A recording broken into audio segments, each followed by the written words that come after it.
Welcome to mini blog.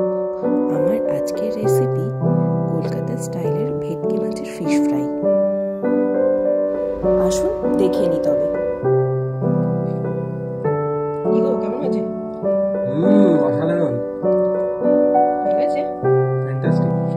ভেটকি মাছের ফিলেগুলোকে প্রথমে একদম শুকনো করে জলটাকে একদম শুকিয়ে নিতে হবে। ফিলেগুলোর গায়ে নুন, মরিচ গুঁড়ো এবং লেবুর রস ভালো করে মাখিয়ে রাখতে হবে 1 ঘন্টার জন্য। ভালো করে মাখিয়ে রেখে দিতে হবে।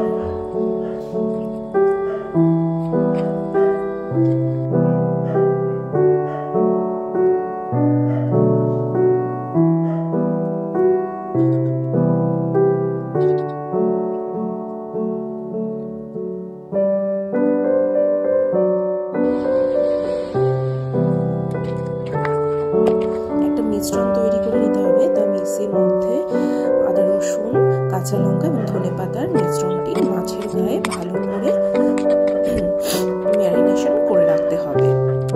এটি ফ্রিজে 7 থেকে 8 ঘন্টা মতন রেখে দিলে ভালো।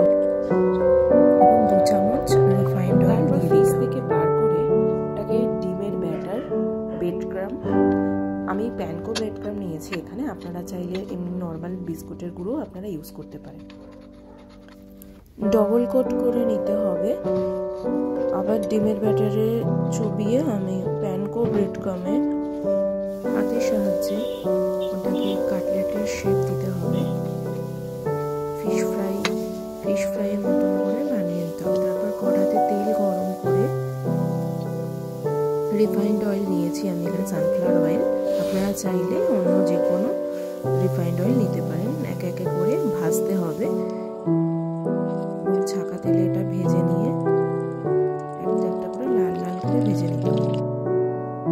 তাহলেই তৈরি হয়ে গেল কলকাতা স্টাইলের ভেটকি মাছের ফিশ ফ্রাই।